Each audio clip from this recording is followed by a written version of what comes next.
ಅಯ್ಯಯ್ಯೋ ಅನ್ಯಾಯ, ಅಯ್ಯಯ್ಯೋ ಅನ್ಯಾಯ.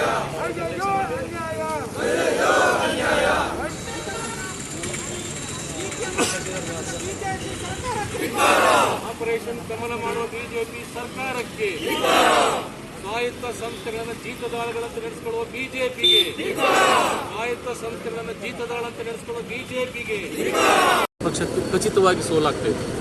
ಸೊ ಖಚಿತವಾಗಿ ಸೋಲನ್ನು ತಪ್ಪಿಸ್ಕೊಳ್ಳಿಕ್ಕೆ, ತನ್ನ ವರ್ಚಸ್ಸನ್ನು ಕಾಪಾಡಿಕೊಳ್ಳಿಕ್ಕೆ ಎರಡು ಸೋಲುಗಳಾದರೆ ಇಲ್ಲಿ ಮುಖ್ಯಮಂತ್ರಿಯ ಸ್ಥಾನ ಪಲ್ಲಟ ಆಗ್ತದೆ. ಚುಕ್ಕಾಣಿ ಏನು ಯಡಿಯೂರಪ್ಪನವರು ಹಿಡಿದರೆ ಅದು ಒಂದು ಗೊಂದಲಕ್ಕೆ ಎಡೆ ಮಾಡಿಕೊಡ್ತದೆ. ಈ ಗೊಂದಲ ಆಗಬಾರ್ದು ಅಂತೇಳಿ, ಅಥವಾ ಡಿ ಕೆ ಶಿವಕುಮಾರ್ ವರ್ಚಸ್ಸು ವೃದ್ಧಿಯಾಗುತ್ತೆ ಅನ್ನೋ ಕಾರಣಕ್ಕಾಗಿ ಸೊ ಇವರನ್ನ ಬಂಧನಕ್ಕೊಳಪಡಿಸಿ ಮಾನಸಿಕ ಕ್ಲೇಶೆಯನ್ನು ನೀಡ್ತಾ ಇದ್ದಾರೆ.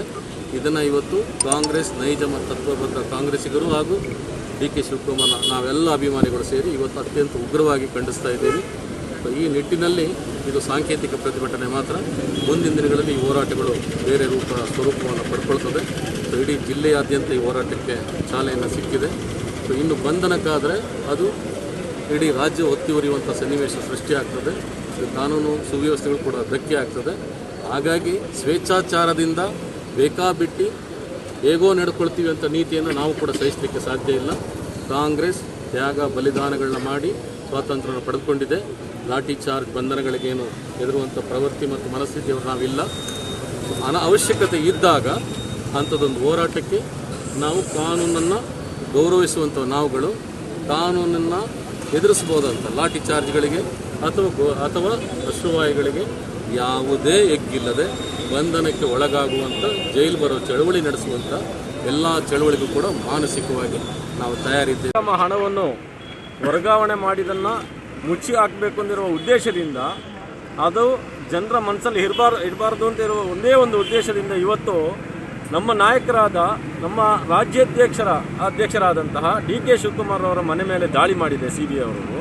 ಯಾರನ್ನ ದಾಳಿ ಮಾಡಿ, ಯಾರ ಮನೆ ಮೇಲೆ ದಾಳಿ ಮಾಡಿ ಯಾರನ್ನು ಅರೆಸ್ಟ್ ಮಾಡಬೇಕಿತ್ತೋ ಅದನ್ನು ಮುಚ್ಚಿ ಹಾಕಿ ಅವರನ್ನು ಅರೆಸ್ಟ್ ಮಾಡದೆ ಇವತ್ತು ನಮ್ಮ ರಾಜ್ಯದ ಮುಖ್ಯಮಂತ್ರಿಯ ಮಗನಾದ ವಿಜೇಂದ್ರ ಅವರನ್ನು ಮೊದಲು ಅರೆಸ್ಟ್ ಮಾಡಬೇಕಿತ್ತು. ಇವರಿಗೆ ತಾಕತ್ತಿದ್ರೆ ಫಸ್ಟ್ ಅವ್ರ ಮನೆ ಮೇಲೆ ಹೋಗಿ ದಾಳಿ ಮಾಡಲಿ.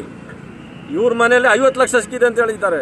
ಆದರೆ ಪವರ್ TV ಅವರು 50 ಕೋಟಿ ಹಣವನ್ನು ಅಕ್ರಮ ವರ್ಗಾವಣೆ ಮಾಡಿದ್ದಾರೆ ಅಂತೇಳಿ ಎಲ್ಲವನ್ನೂ ಪ್ರಚಾರಪಡಿಸಿದಾಗ, ಆ ದಾಖಲೆ ಸಮೇತ ಪ್ರಚಾರಪಡಿಸಿದಾಗ ಆ ಟಿವಿಯನ್ನು ಬಂದ್ ಮಾಡಿಸಿದ್ರು. ಆ ಟಿವಿ ಮಾಧ್ಯಮದವರ ಮೇಲೆ ಎಲ್ಲ ಇವತ್ತು ನೀವು ನಮ್ಗಿಂತ ಮುಂಚಿತವಾಗಿ ನೀವು ಪ್ರತಿಭಟನೆ ಮಾಡಬೇಕು. ಒಂದು ಮಾಧ್ಯಮ ಒಂದು ಟಿವಿಯನ್ನು ನಿಲ್ಲಿಸಿದಾಗ ಅದರ ವಿರುದ್ಧ ನಾವು ಕೂಡ ಪ್ರತಿಭಟನೆ ಮಾಡಬೇಕು, ನೀವು ಮಾಡಬೇಕಿತ್ತು. ಅದೇ ಥರ ಅವರನ್ನು ಅರೆಸ್ಟ್ ಮಾಡೋದನ್ನು ಬಿಟ್ಟು ಇವತ್ತು ನಮ್ಮ ನಾಯಕರ ಮನೆ ಮೇಲೆ ದಾಳಿ ಮಾಡಿದ್ದಾರೆ. ಯಾವುದೇ ಕಾರಣಕ್ಕೂ ಇದನ್ನು ಕಾಂಗ್ರೆಸ್ ಸಹಿಸೋದಿಲ್ಲ. ಡಿ ಕೆ ಶಿವಕುಮಾರ್ ಅಭಿಮಾನಿ ಸಂಘದವರು ಕೂಡ ಸಹಿಸೋದಿಲ್ಲ ಅಂತ ಹೇಳಿ